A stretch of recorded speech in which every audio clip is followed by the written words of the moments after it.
ನೋಡ್ರಿ, ಭ್ರಷ್ಟಾಚಾರ, ಚುನಾವಣಾ ಭ್ರಷ್ಟಾಚಾರ ಎಲ್ಲಿಂದ ಮಾಡ್ತಾ ಇದ್ದಾರೆ? ಕರ್ನಾಟಕದಲ್ಲಿ ಒಂದಿನಕ್ಕಾದ್ರೂ ಇವರು ನೇರವಾದಂತ ಚುನಾವಣೆಯಲ್ಲಿ ಗೆದ್ದು 113 ಸೀಟನ್ನ ಬಿಜೆಪಿ ಪಡೆದಿದ್ದಾರ ಸ್ವಾತಂತ್ರ್ಯ ಬಂದ್ಮೇಲೆ. 2008ರಲ್ಲೂ ಆಪರೇಷನ್ ಕಮಲ, 2019ರಲ್ಲೂ ಆಪರೇಷನ್ ಕಮಲ. ಆಯ್ತ್ರಪ್ಪ, ನೀವು ಆಪರೇಷನ್ ಕಮಲ ಮಾಡಿದ್ರಿ, ಆಯ್ತು ನೀವು ಮಾಡಿದ್ರಿ. ಪಾಪ ಬರೋ 17 ಜನನು ಆ ಕಡೆಯಿಂದ ಒಂದು ಸಿಡಿ ಸರ್ಟಿಫಿಕೇಟ್ ಸ್ಟೇ ತಗೊಂಡ್ರಲ್ಲ. ಎಂಥ ವ್ಯಭಿಚಾರದ ರಾಜಕೀಯ ನಡೀತಾ ಇದೆ ಈ ದೇಶದಲ್ಲಿ. 17 ಜನನು ಸ್ಟೇ ತರುವಂತದ್ದು, ಸಿಡಿ ಇದೆ, ಮುಂಬೈಗೆ ಹೋದವರಲ್ಲ. ಎಲ್ಲಿಗೆ ಹೋಗಿ ತಲುಪಿದೆ ಈ ವ್ಯವಸ್ಥೆ? ಆಯ್ತು, ಕರ್ಕೊಂಡು ಹೋದ್ರಲ್ಲ, ಇವತ್ತು ಅವ್ರ ಅಡ್ರೆಸ್ ವಿಳಾಸ ಏನಾದ್ರು ಸಿಗ್ತಾ? ಇವತ್ತು ಬಿಜೆಪಿ ಕಚೇರಿ ಆಫೀಸಿಗೆ ಹೋಗಿದ್ದಾರೆ. ನಮ್ಮ ಪಕ್ಷದಿಂದ ಯಾರೋ ಒಬ್ರು ಹೋಗಿದ್ರು, ಮುನಿರತ್ನ ಅಂತ. ಅತ್ಯಾಚಾರ ಆಗಿದೆ, ಬೇಟಿ ಪಡಾವೋ ಬೇಟಿ ಬಚಾವೋ ಅಂತ ಇದ್ರು.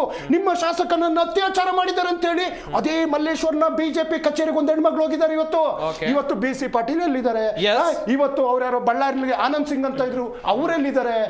ಇವತ್ತು ಹೆಬ್ಬಾರು ಮತ್ತೆ ಸೋಮಶೇಖರ್ ಅವರು ಯಾವ ರೀತಿ ವಿರಸಪಟ್ಟು ಅವ್ರನ್ನ ಉಚ್ಚಾಟನೆ ಮಾಡಿದ್ದಾರೆ. ಸರ್, ವಾಸ್ತವಾಂಶ ಹೇಳ್ಬೇಕಂದ್ರೆ ನೋಡಿ, ಅಮೆರಿಕ ದೇಶನು ಇವತ್ತು ಬ್ಯಾಲೆಟ್ ಅಲ್ಲಿ ಕೆಲಸ ಮಾಡ್ತಾ ಇದೆ. ಇನ್ನೇನೋ ಡಿಜಿಟಲ್ ಅಂತಂದ್ರು, ಅದಕ್ಕೂ ಒಂದು ಉತ್ತರ ಕೊಟ್ಬಿಡ್ತೀನಿ.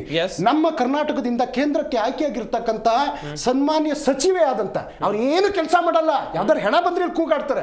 ಇವರ ಡಿಜಿಟಲ್ ಪೇಮೆಂಟ್ ಅವ್ರ ಅಕೌಂಟ್ ಅಲ್ಲಿ 20 ಲಕ್ಷ ಇರ್ತದೆ. ಎಲ್ಲಿ? ಪಾರ್ಲಿಮೆಂಟ್ ಸಂಬಂಧಪಟ್ಟ ಬ್ಯಾಂಕ್ ಅಲ್ಲಿ. ಆ 20 ಲಕ್ಷನ ಕಳ್ತನ ಆಗಿದೆ ಅಂತ ಹೇಳಿ ಶೋಭಾ ಕರಂದ್ಲಾಜೆ ಕಂಪ್ಲೇಂಟ್ ಕೊಟ್ಟಿದ್ರು. ಇದು ಡಿಜಿಟಲ್ ಇಂಡಿಯಾ. ಇವತ್ತು ನಮ್ಮ ಮಿನಿಮಮ್ ಬ್ಯಾಲೆನ್ಸ್ ಅಂತ ಹೇಳಿ 9,000 ಕೋಟಿ ರೂಪಾಯಿ ನಮ್ದು ವಸೂಲಿ ಮಾಡಿರೋದು, ಪೆನಲ್ಟಿ ಹಾಕಿ. ಇದು ಡಿಜಿಟಲ್ ಇಂಡಿಯಾ.